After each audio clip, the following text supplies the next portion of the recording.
Well, thanks to everyone for coming out, and this story began really in 2004. I worked with Bob Cushing. He used to teach at LBJ School.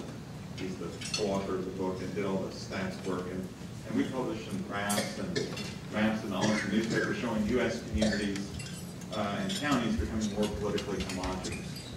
And we could see that the red and blue states were really misleading. That the real difference in American politics was at the level of the community. So we proposed that places were becoming more politically like-minded because parties were aligning with lifestyle instead of class or occupation, and because people were moving to be around others like themselves. And there was this immediate reaction. People said, you know, how in the world could someone know the politics of a place before they moved there? One person asked me, you know, did I think that people were looking up voting records before they moved to a certain community? And you know, after all, how can you tell whether a place is Republican or Democratic? I live in Travis Heights, just around the corner from Dick, and you know, George Bush in Travis Heights came in third in 2000 behind Ralph Nader. And so I asked myself, could you really tell from the outside, maybe from the look of, say, a front yard, whether Travis Heights was Democratic or Republican, or, you know, I mean, were there signs that would crop up places that would tell you perhaps the politics of a place? And that's Travis Heights. But what about Harlan County, Kentucky, where I spent my senior year in college, 61% Republican, or maybe Mason County, Texas, 78% Republican. I mean, can you tell? Lewiston, Idaho. This is on Main Street in Lewiston, 63% Republican. The door prize, if someone can tell me what JDS.org stands for. I mean, people don't really hang symbols from trees in neighborhoods, so you can't tell about that, right? And schools are schools, right? Just because this school is one block from where Molly Evans used to live, you can't really tell that it doesn't have a political or religious content. And we all, we all share the same holidays right across America. In Austin, you know, as we go to book people to celebrate Darwin Day, I don't know where they celebrate in Lubbock, but I'm sure it's somewhere. And can you tell a church? Whoops. Well, you know, does the zip code really have a meaning in American politics? And boy, the last one was really good. Boy, Travis, this is tough. There we go. I mean, do people really move to places to be around people like themselves? I think if you look up in the top left-hand corner, you might see a Golden Gate object. So this is the fun part of the big story. And most places in the United States are becoming either increasingly Republican or Democratic when you look at presidential elections since '76. And so in 1976, about a quarter of the nation's population lived in what we call, Bob and I decided to call landslide county. That's where one presidential candidate or another won by 20 percentage points or more. And you can see here that the Democratic counties are, landslide counties are in black, and the R's are in gray. And that's 1976 before the story. This is 2004.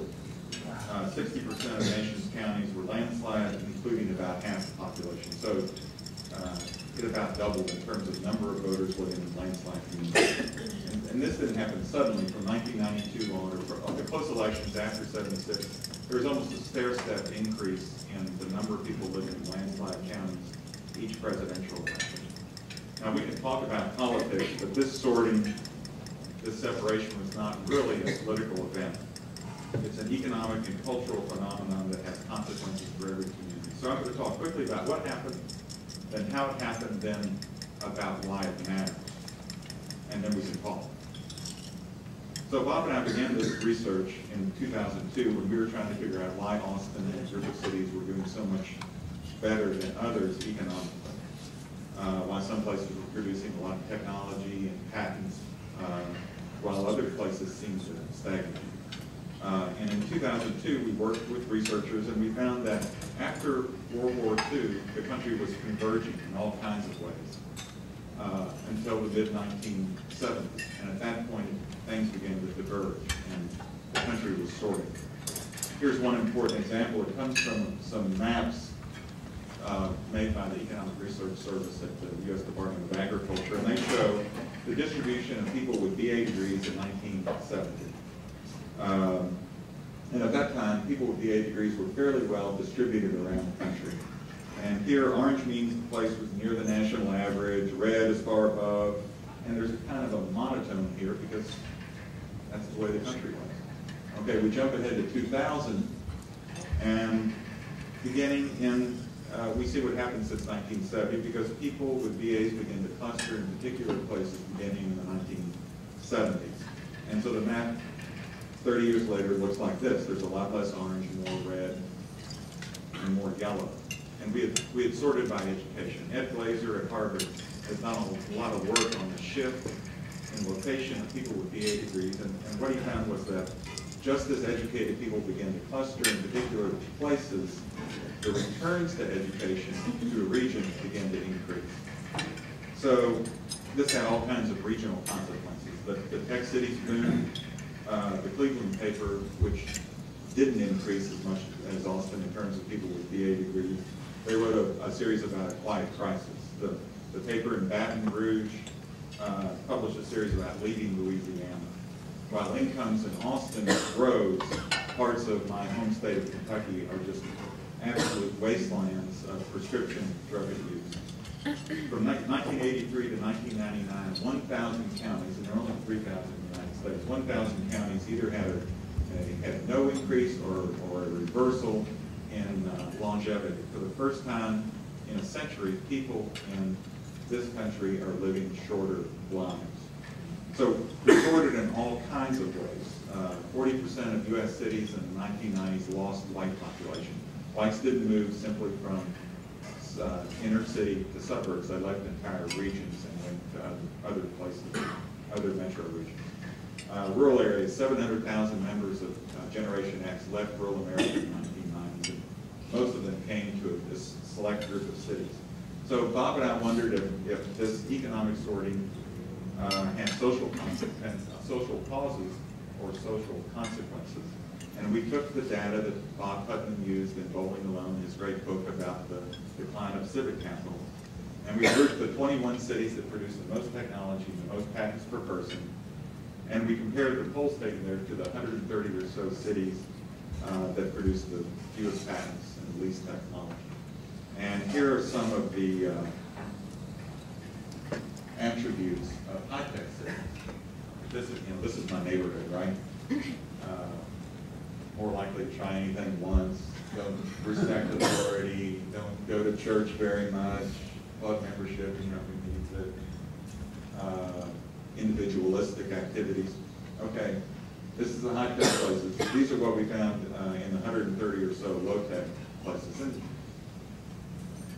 this is Kentucky to me. Volunteering, increasing, more family-oriented, respect authority more. Now these attitudes signal to us that these types of cities were developing different cultures. They were attracting people who wanted very different things out of life, and they seem to align with the stereotypes of the two parties. So Bob checked, and he found that in 1980, the tech cities voted about the national average about the national average. By 2000, the Gore-Bush race, the tech cities were voting 17% more Democratic than the national average. We could see that increasing number of people in the tech cities describe themselves as liberal or Democratic. Increasing number of people in rural areas or low-tech places describe themselves as conservative or Republican. So by 2000, Al Gore carried the tech cities by 5.3 million votes in a very, very, very, very, very close election. Kerry won the tech cities by 5 million. So the split in the country was economic, and it was cultural. It was geographic. People in different places had different ways of thinking about life. And it had these electoral consequences. And the real difference in American politics weren't at the level of the state, but in communities and neighborhoods, and they extended from work to social attitudes, from when people got married to their feelings about authority. And these differences were increasing for the past 30 years. Okay, so what happened? I have a kind of mechanistic way of thinking about this in one sense, and that is beginning in the summer and fall of 1965, society kind of abruptly fell apart. All these social shifts happened during that time. One, people lost attachment to political parties.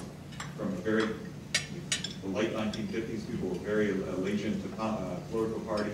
Beginning in the mid-1965, they began pulling away from the Republican Democratic Party, declaring themselves independent. Split-ticket voting began to increase. Divorce and crime rates began to increase in 1965.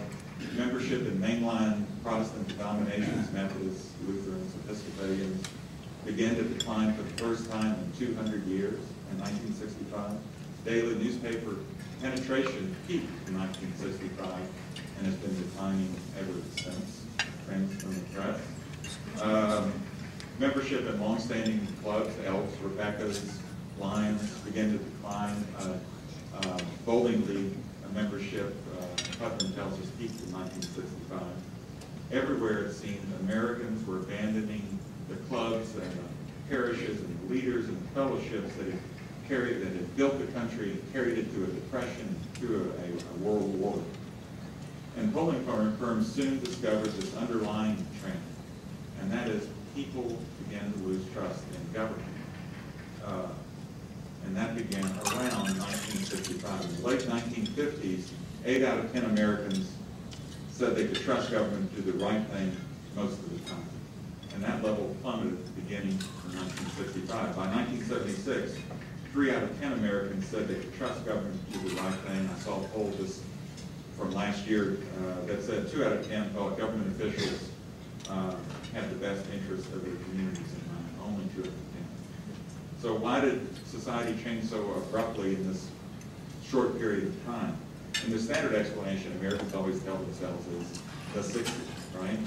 It was Vietnam, it was civil rights, it was Watergate, it was the assassinations, and all this, 65 was a hell of a year. It was Selma and Bloody Sunday, it was the Watts riots in August, it was 20,000 troops in Vietnam in the beginning of the year, and over 200,000 by the end of the year. And in June, Bob Dylan plugged in his guitar at the Newport Boat Festival. There was something, but these events don't explain all that happened, and here's why.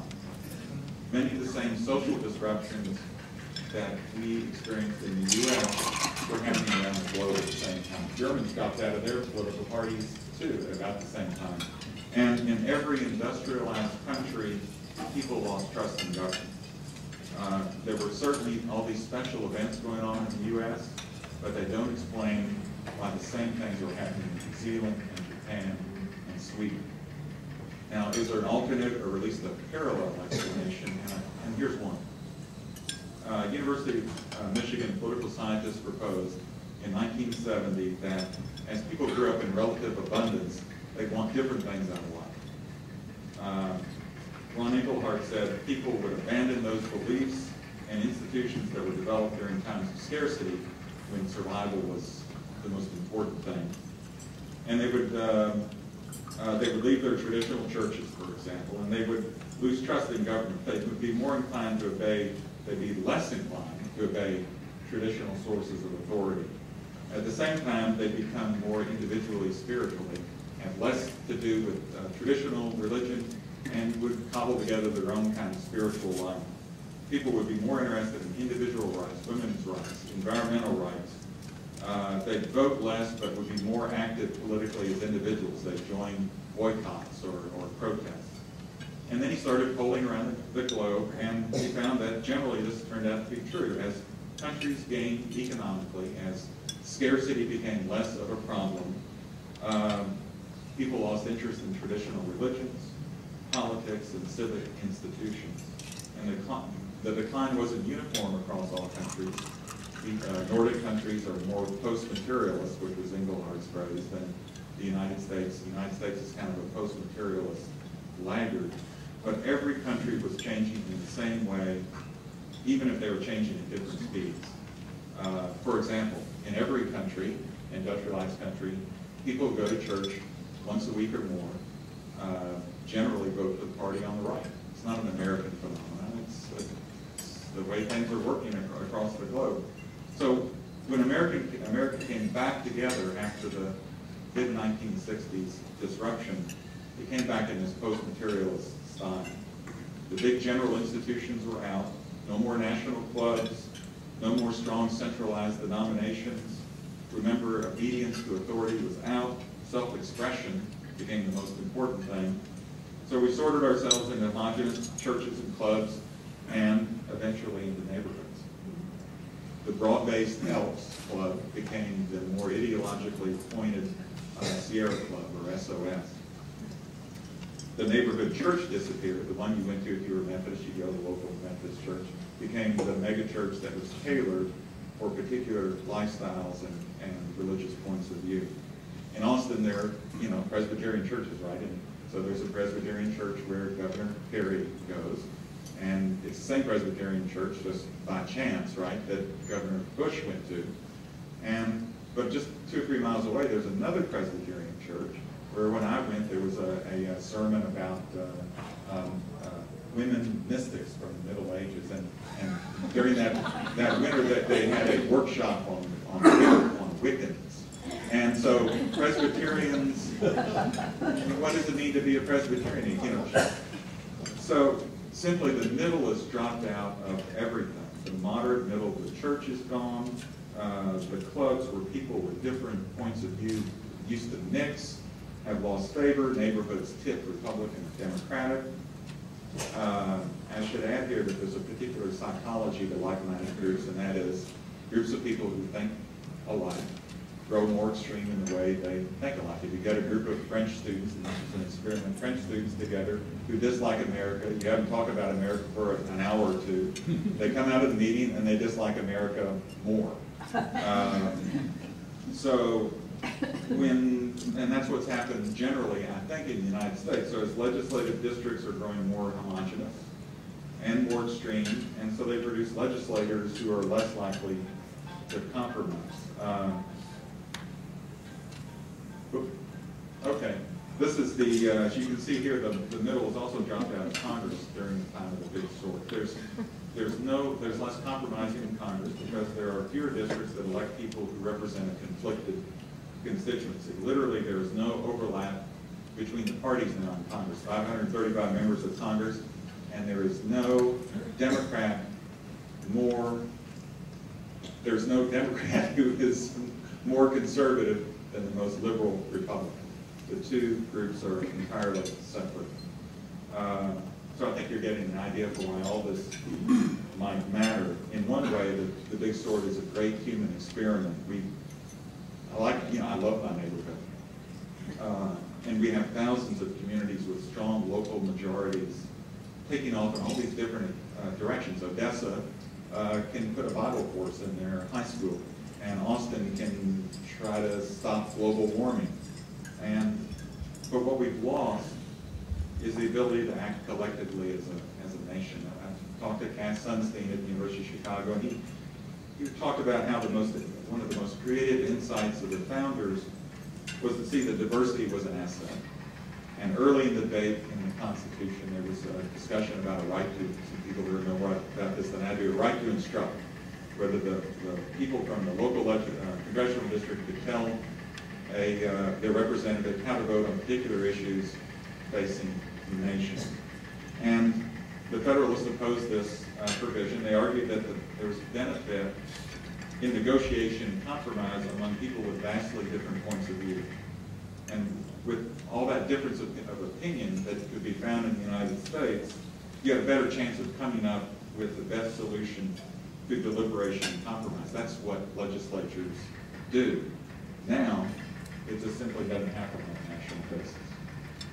Now, humans have known for some time the importance of forming overlapping conflicting connections with others. Societies are more stable where people are enemies one day, friends the next, where you trade alliances on a regular basis. And among some African people, anthropologists found that cross-cutting relationships among tribes was so important that, to survival, that it was against the law to marry within the clan and to marry outside the clan, because you didn't generally go to war with your in-laws. The saying was, they are our enemies, we marry them. Now, so here we are today, we don't marry our enemies. We've abandoned the institutions. In fact, Match.com, one of their prime ways of matching people is to see that they have this similar political beliefs.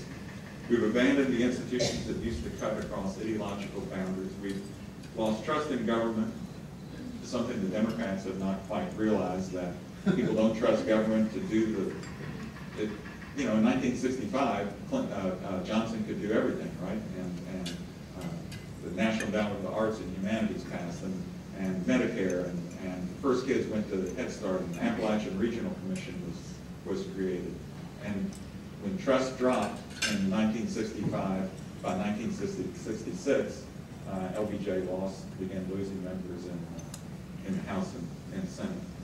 So we've lost our need to compromise with others as we've isolated ourselves in increasingly like-minded churches, clubs, neighborhoods. And within these groups, we've become more extreme in the way we're like-minded. And Congress and more than a few legislatures, state legislatures, now reflect this. We have a no-compromise attitude personally that marketing people discover. And our representatives reflect that. There's no mass culture. The country is made up of a lot of isolated mini-cultures, and diversity is the norm in the country, and the only thing we have in common is the sense that we should all be left alone. And all of these trends are driven by the very prosperity that our old and now discredited ways of life produce. So in the meantime, we live in a country where having to confront personally people with opposing views is becoming a rarity. Diana Mutz, in a great book, Hearing the Other Side, tells us that in a comparison of people from 12 different countries, Americans were the least likely to discuss politics with someone holding a different view.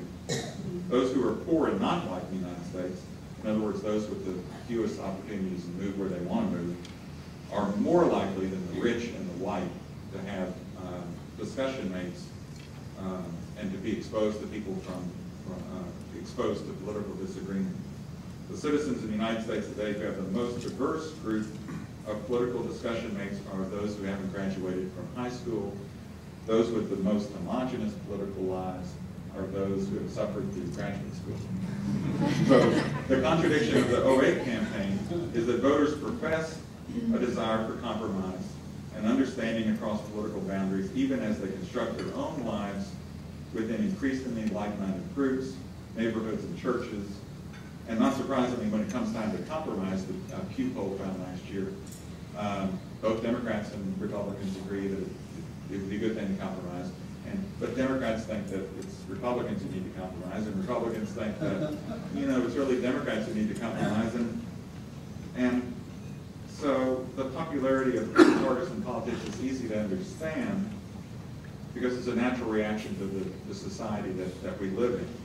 We all feel the urge to kind of just get along. But what we're talking about here is more basic than a campaign. It's a landscape of how we're living. And to this point, we hear a lot of talk about the end of partisanship. We just don't see anybody changing the neighborhood. So that's all I have to say.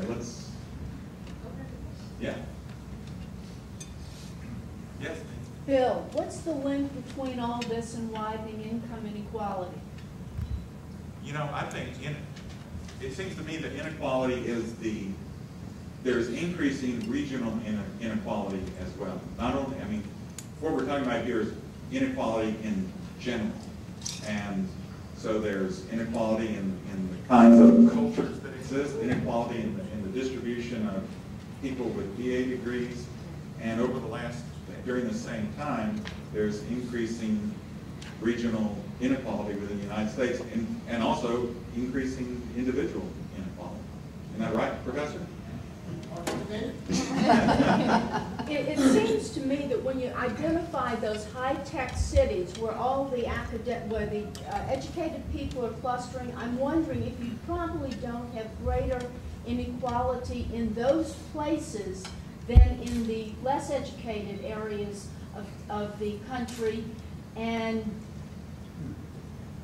what interested me in this book was the regional differences, okay, not the differences within particular regions. That Harlan County, Kentucky, eastern Kentucky, where I live, is unbelievable. I mean, I first went there in the mid-1970s, and I went back last year, and the housing is better, but less hope, less the place is falling off the map.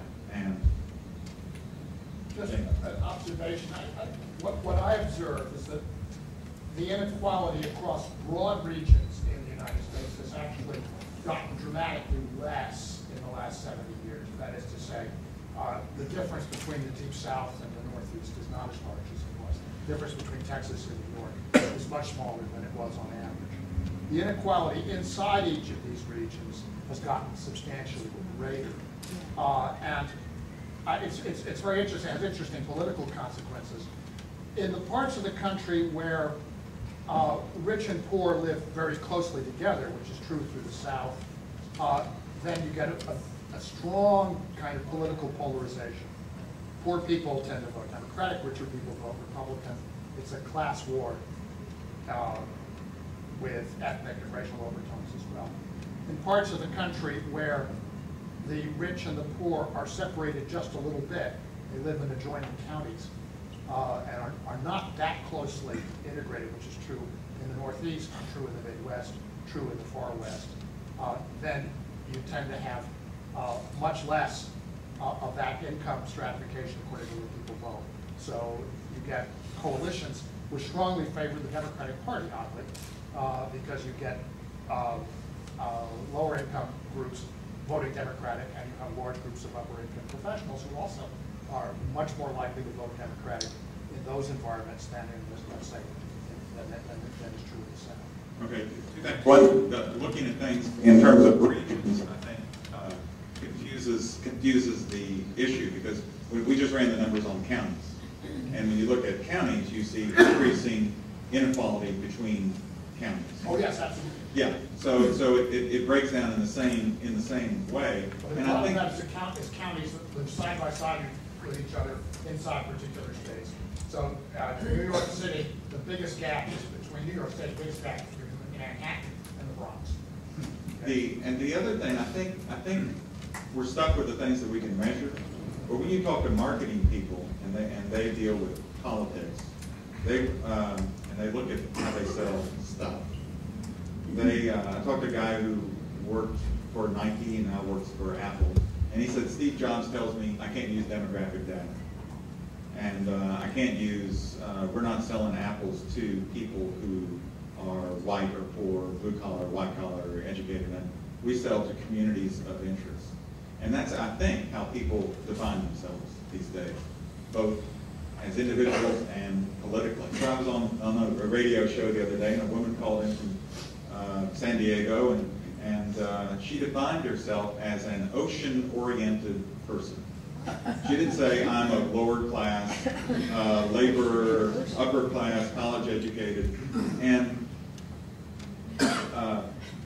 when politicians finally figure out that people define themselves and their politics according to communities of interest, rather than the standard demographics that were given on television every night, they'll do a lot better. And in fact, the Bush people in '04 were much more savvy about the way Americans live than Republicans in all kinds of ways. Because the Bush people understood how we were sorting, and that people didn't follow, ministers out of the doors of their churches.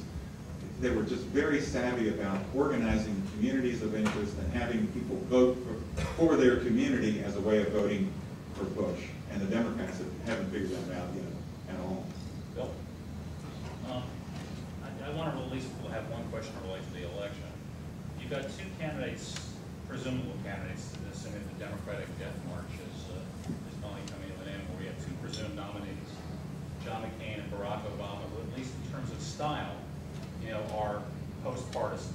Not talking about their voting records, but they both sell themselves as people that can cross the ideological divide. They can bring people together. Now, granted, everybody who's ever run for president wants to bring everybody together, from Richard Nixon on. But these guys, this is more part of their style. Okay, but you're talking about an electorate which is totally ripped by theological partisan divisions that are reinforced by society, lifestyles, etc. How is this going to impact the election in November, and how is this going to impact the ability of anybody to unite the country in terms of any kind of politics that are different than they are right now? There are two different things going on. It seems, you can see it within the Democratic Party is that Obama and Clinton are, when you look at the totals within the state, they're just starkly divided. I think 70% of the vote in Pennsylvania came from landslide counties in that primary. But what's going on, I think, is that Americans are worried about two things. They worry about policy, but they also worry about process. And so what you see it with the uniter, not the divider, the man from hope. People want to think that the process of politics is fair and that people are compromising, that people are giving, are dealing with one another in a forthright way, and they distrust government because they think politics doesn't work that way. And so I think part of the campaign is, and it's very effective, to say politics in Washington don't work. They're not being, I'm going to end the way things are done. I'm going to bring a new way in, and then the election comes up, and the question becomes, well, do we privatize Social Security? Then when you hit the issues that people feel strongly about, then that whole notion of post-partisanship breaks down. And my feeling is that by November we'll be back to where we were in 2004, and the split in the country will be about the same as it was then. But predictions are pointless. Yes. Your maps on the great sort out in the United States between 70 and the present day are pretty colorful, but aren't they really indicating more the failure of rural America economically? Because not only has the farm gone to hell from an economic standpoint, but all the small towns have died out in the last 20 years in a big way. Wouldn't your map be more useful if you had it based on urban areas and specific, maybe as far down as voting precincts and urban areas, which is where most people live anyway? Because that's where most people live. Presumably, that's where the sorting out is going on, right? Right. Which is why we counted a percentage of voters in these landslide counties, as well as this is just a.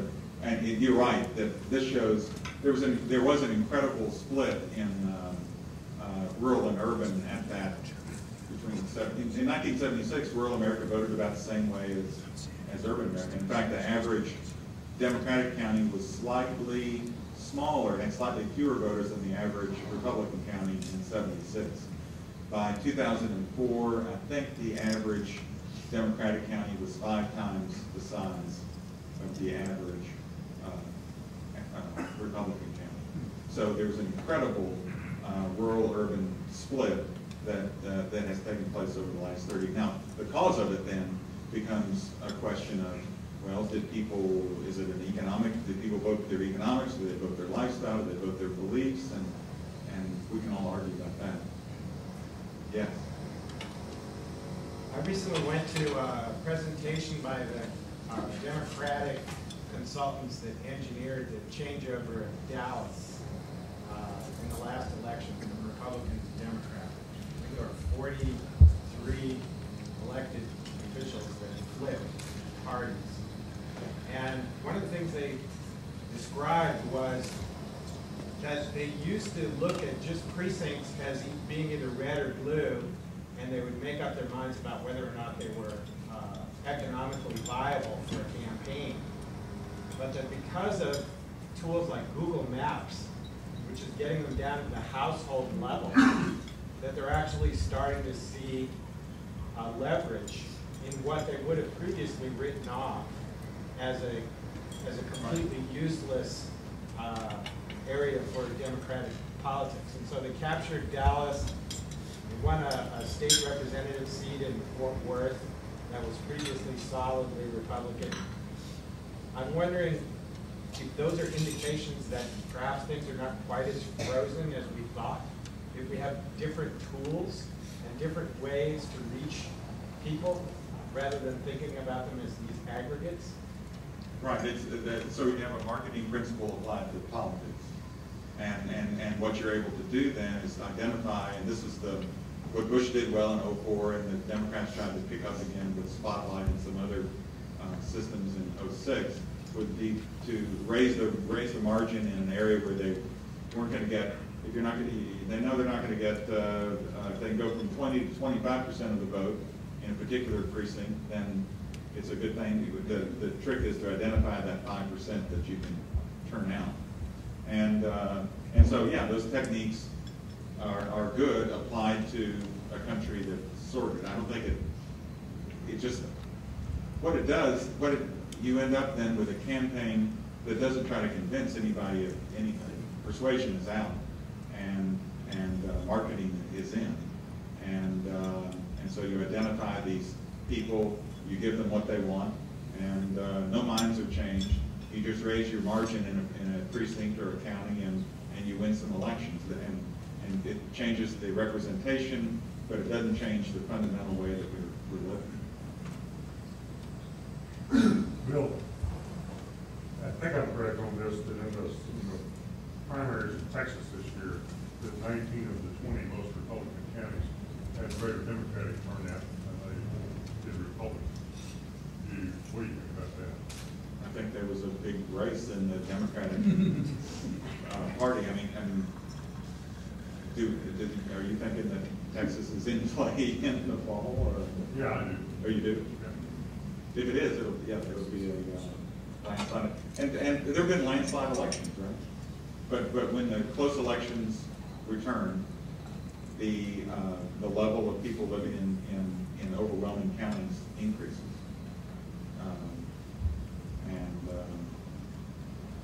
I think it's a human, and the city, I mean, cities are becoming more democratic everywhere. So Dallas County, and actually you can see Williamson and Hayes County beginning to shift Democratic too, as people are attracted to Austin. People who are attracted to Austin seem to be Democrats, and they move out, and so those counties are beginning to shift a little bit too. Did you, I haven't managed to look yet, did you pay attention to the impact of federal research grants and redistricting? We looked at redistricting, well, we didn't look at redistricting, but there have been several academics who have done that, and what they've seen is that redistricting seems to have no or very little impact on the underlying partisanship of congressional districts. When you look at and I know this drives people in Texas crazy, but if you look at the overall, you can count how many Republicans and how many Democrats are in each district, or at least how they voted. And you look before 2000, you look after 2000, and the number of lopsided districts doesn't increase. But it does increase between 2002 and 2006, or between 1990 and 1998. So that has led almost everybody to come to the conclusion that the districts are changing. They're becoming more partisan, is true, but it's taking place between redistrictings, not at the time of redistricting. I can email you this stuff. Bill, I don't know if this is esoteric or not, but when you looked at the creative class and where they were located and the economics and that, did you notice whether there were flagship universities in those areas and in those states, and whether states that didn't distinguish themselves economically or technologically, whether they lacked flagship? No, but you can see the college. I mean, you look at Western North Carolina in the Obama-Clinton, I mean, two counties went for Obama. One was Asheville, which my neighbors moved to because they want to get out of the heat, which has become the Santa Fe East. And also Watauga County, which is home to Appalachian State University, went for Obama. And yeah, I mean, university towns are different because the people who live there have a different interest. They have different interests in life.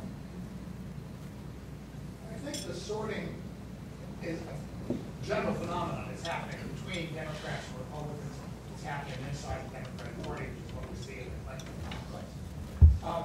But a couple of weeks ago, the center had a panel here on the future of the Republican Party, which was astonishingly candid and bleak.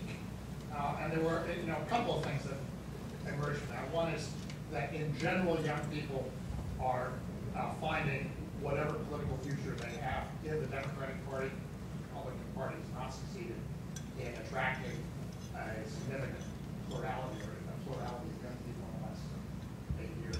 And the other, which is, I think, clear to everybody, is that the Republican Party, since the time of Tom DeLay, has become identified with a kind of arch reaction, which has caused it to lose ground systematically in the Northeast, basically no Republican congressman left, in the Midwest, in the far West. The result being that it falls back onto itself and becomes even more of what the people in that region do not want to reinforce or identify with restorative powers of Congress. So I'm wondering whether at some point this process of sorting causes a large political organization like the Republican Party to basically fold in on itself and become collapse, become non-viable as a national party. Maybe survive as a sectional party for a while, but eventually put itself on the path to extinction. Which is the same thing we were thinking about Democrats a while back. I was at the same session, and they were. I think this goes back to the post-materialist shift, right? That as generations grow up in relative abundance, they begin to want different things out of life, and they don't want they're for women's rights, they're for abortion, they're for gay marriage, they're for environmental protection, they're worried about global warming, they're for self-expression, they're for a lot of things that that the Republican Party doesn't stand for. So, I think you see this shift that that those guys were talking about and they saw, and you can see it within the church. I mean, I spent some time with kids in the emerging church, and very Bible-oriented, out of the Baptist seminaries, a lot of them are Assemblies of God, but they reacted as kids against the strictness and the thou shalts and thou shalt nots of the megachurch that they had grown up in. And so they're developing a whole new kind of church that, to me, it's inner city. The kids are wearing Spider-Man T-shirts, and they're serving ho-ho cupcakes after their services. It has kind of a democratic feel to me. And so even young people are changing, even as they are evangelical. The churches that they are creating don't have that strict Republican feel that. I get the feeling you have a kind of pendulum view of these things. It shifts one way, will shift the other. Just because the Democratic Party didn't collapse at the time that some people thought it might. I think they called, yeah. Doesn't mean that the Republican Party might not collapse. And the question is, how can you tell, and whether you really have a convincing argument that it's not a I agree. I think the feeling that I think the book that Rui Tejera and John Judas wrote, they were just too soon, because I think they saw the phenomenon that Engelhardt discovered, that succeeding generations are not going to be in line. And so I think this isn't a pendulum. This is a shift that is going to stay there. I mean, you can tell, one of the best ways to see whether a state voted for Kerry in 2004 was to look at the rates of cohabitation. The higher rates of cohabitation, shacking, the higher the vote for Kerry. I mean, these are fundamental ways of life that are not going away, that are increasing, and are aligned with politics and are aligned against the Republican Party as it is now. I agree. And I think this will be our last question. Did you didn't hear your answer on the previous question, or didn't understand it. Did you run these numbers by precinct? Well, we ran them, John Sines ran them. Precincts change we need a longer span of time. By the smallest possible political subdivision? Is counted. But we ran it for precincts in Texas between 92 and 02, and actually the segregation was more than at the county level. I think you're right. The smaller the level that you get, the more you see this phenomenon. And one, Well, you may not have time to elaborate on this, but I was still interested in how you discovered this phenomenon to begin with and developed your theory, and again, why you pinpointed 65 as opposed to 68 or 74. 65 was just this confluence of events. And I think it's a little misleading. It's more a good story than, I think the things that happened later in the 60s are the result of this fundamental shift in what people wanted out of life rather than the events of the year. But we really discovered it. I mean, I was covering the Equity Commission that Jamie and Penny and others worked on, and we were looking at why Austin, as a whole, as a region, was increasing income. And I come from Kentucky. I wanted to know why some places succeeded economically and some places didn't. And we saw those differences. And then Bob said, well, I wonder if those differences extend to culture and to politics and to beliefs. And when he looked, that's what we found. Everyone, please give a hand to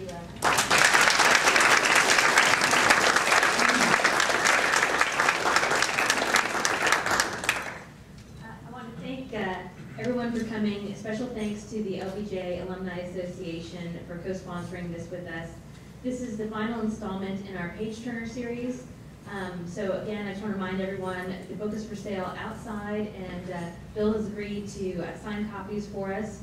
It is especially gratifying to end on a high note. This is the Center's first year, and this is our last event of the academic year. So thanks again for coming. Thanks to, I see lots of familiar faces, Dave McNeely, another author in our Page Turner series, James Aldretti, who was kicked off with us from our inaugural conference on Hispanics in politics and government. So thank you all for coming. Hope to see you all again. Please, if you haven't joined our mailing list, please sign up. And again, Bill Bishop, The Big Sort. It's available in the lobby, and Bill will be signing copies. Thanks again.